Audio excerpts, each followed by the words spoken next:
I and many black Americans are at higher risk for COVID. The evidence that you're talking about, John, is anecdotal evidence. But I'm a big fan. We'll see what happens. Bonjour, c'est Nicolas Poincaré. Bonjour, c'est Fabien Andrian-Arissoa. Plus de 43 000 morts. Les États-Unis, pays le plus touché par la pandémie de coronavirus. Et pourtant, un peu partout dans le pays, on rouvre les plages, les restaurants et manifeste fusil en bandoulière pour le déconfinement.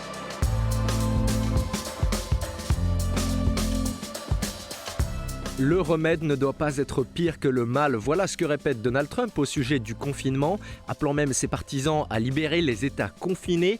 3 bonnes raisons d'écouter ce podcast avec Nicolas. Alors on va parler effectivement de ce bras de fer autour de la question du déconfinement avec des manifestations parfois spectaculaires, à l'image en tout cas. On va parler du show que Trump fait tous les soirs à la télévision et qui est parfois assez hallucinant. Et puis les mystères aussi de ce Covid aux États-Unis. Pourquoi les Noirs sont à ce point-là plus touchés que les Blancs?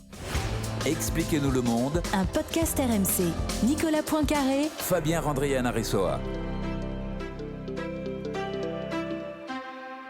Ce qu'il faut bien comprendre quand on parle des États-Unis et du coronavirus, c'est que la question du confinement ne fait pas du tout l'unanimité comme chez nous. Et le débat fait rage sur le déconfinement. En fait, le président Donald Trump appelle maintenant à un retour de l'Amérique au travail le plus tôt possible et il voulait prendre l'initiative de décréter le plus rapidement possible un déconfinement général. On lui a fait remarquer la semaine dernière que ce déconfinement, c'était une prérogative des gouverneurs dont une grande partie sont démocrates, donc dans le camp opposé à Trump. Trump a dit non, en ce moment, j'ai tous les pouvoirs, je vais ordonner le déconfinement et ça ne se passera pas autrement. Le lendemain, il a fait machine arrière. Les constitutionnalistes, entre-temps, lui avaient bien fait comprendre que non, ce n'était pas à lui de prendre cette décision. Donc le bras de fer se poursuit avec les soutiens de Donald Trump qui ont commencé à manifester parfois devant les capitoles locaux dans le Minnesota, dans le Michigan ou ailleurs, pour réclamer le déconfinement, leur droit de sortir sans masque. Et puis,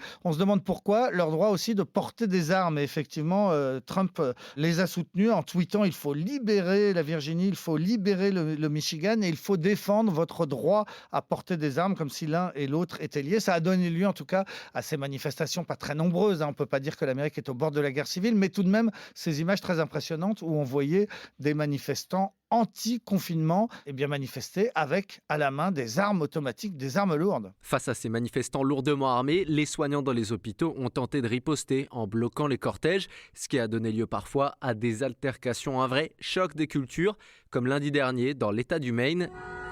Au volant d'un énorme pick-up, une manifestante anti-confinement hurle sur un soignant asiatique « Si tu veux le communisme, rentre chez toi, rentre en Chine !»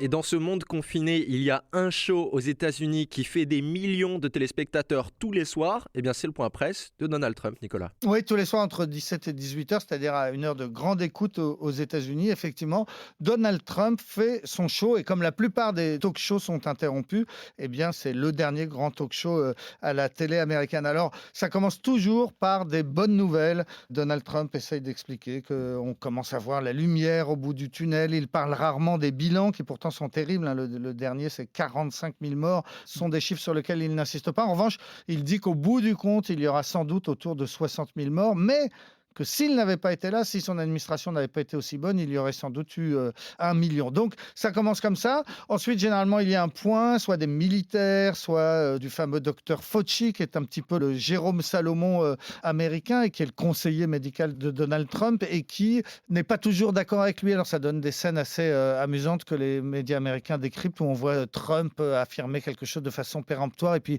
son conseiller scientifique arriver timidement derrière et dire « c'est pas tout à fait exactement comme ça. En tout cas, voilà, Dr Fauci, d'après la presse américaine, commence à énerver un petit peu Donald Trump et ces 3 derniers jours, il n'était plus là.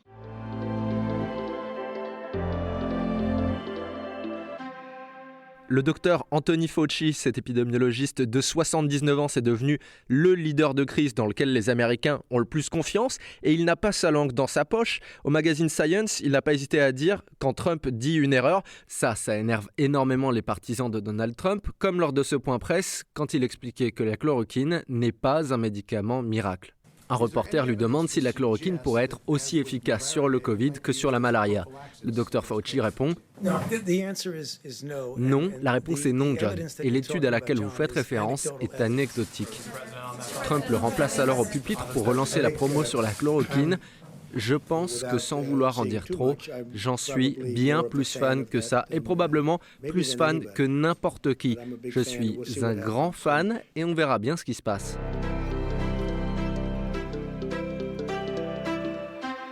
Si on peut parler véritablement d'un show, c'est parce qu'au-delà de ce duo presque comique entre Donald Trump et le Dr Fauci, eh bien il y a de l'action. Tous les soirs se joue un bras de fer entre le président et la presse. Et une certaine violence des deux côtés. Les questions des journalistes peuvent être très, très agressives et les réponses du président américain le sont encore plus. Il dénonce en permanence les fake news. Il s'en prend nommément à tous les médias, à tous les shows télévisés qui ne lui plaisent pas. Et puis alors, il y a un incroyable bras de fer avec la chaîne d'information continue CNN qui diffuse les interventions du président américain en mettant en dessous des bandeaux extrêmement critiques en disant Trump est en train de faire de la propagande, Trump de nouveau emploie des chiffres qui sont faux. Enfin, je ne sais pas si vous imaginez, c'est un petit peu comme si nous, la semaine dernière, pendant l'intervention du Premier ministre Édouard Philippe, on avait eu sur BFM des bandeaux qui passaient en dessous en disant le Premier ministre ment, le Premier ministre emploie des statistiques biaisées. Ça se passe comme ça et CNN a même parfois interrompu la retransmission en disant là, le président est vraiment en train de faire de la propagande, on ne veut pas s'y prêter. Alors, il coupe la retransmission, il parle d'autre chose et puis ils y reviennent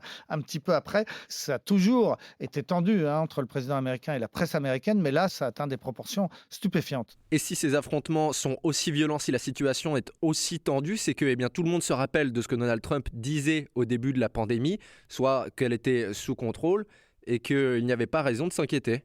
Ah oui, il y a des phrases effectivement qui font mal. Le 22 janvier, quand il disait « Nous avons la situation sous contrôle, ça va très bien se passer ». Puis une semaine après, il rajoutait « Ça va même super bien se passer ». C'était le 30 janvier. Le 10 février, il avait dit « Le virus, de toute façon, aura disparu en avril avec le retour des beaux jours ». Le 3 mars, il avait dit « Ce n'est qu'une grippette qui n'a fait que 22 morts. Il faut que la vie continue ». Et puis le 17 mars, le jour où l'OMS avait déclaré que le coronavirus était une pandémie, eh bien, Donald Trump avait dit « Effectivement, c'est une pandémie. D'ailleurs, je l'avais compris bien avant tout le monde, alors qu'on vient de le voir, il parlait de tout sauf de pandémie. Donc ces petites phrases et son absence totale de décision pendant quelques 6 semaines lui sont évidemment beaucoup reprochées.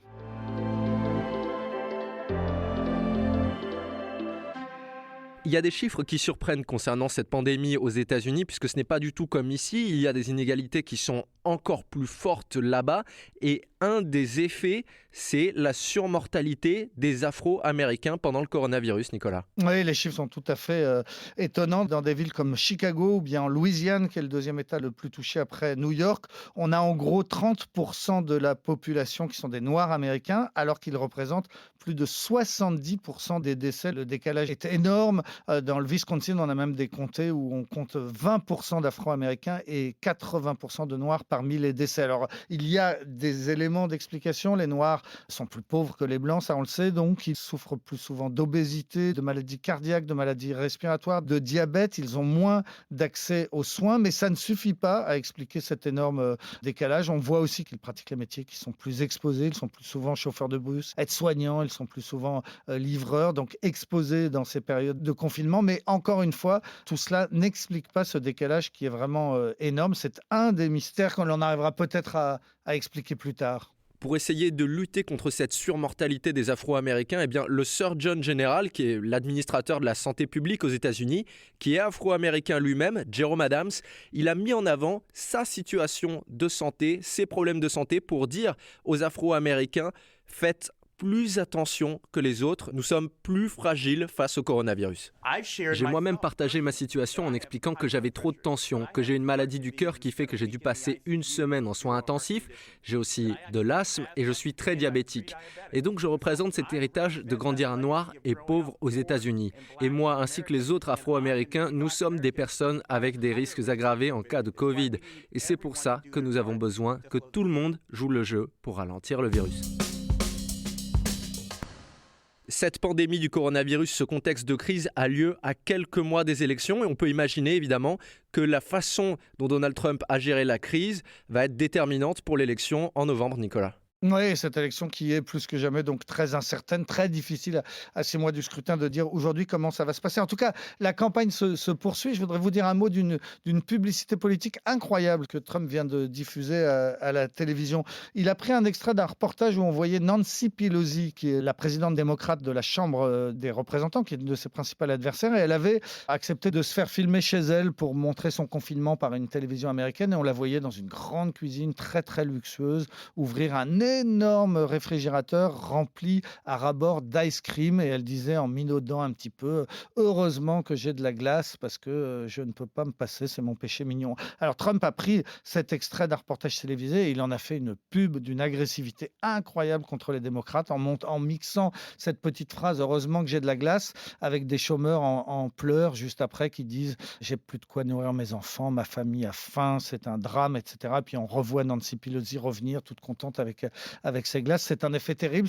C'est comme ça que ça se passe, la campagne aux États-Unis. C'est aussi avec des publicités négatives et très, très agressives à la télévision.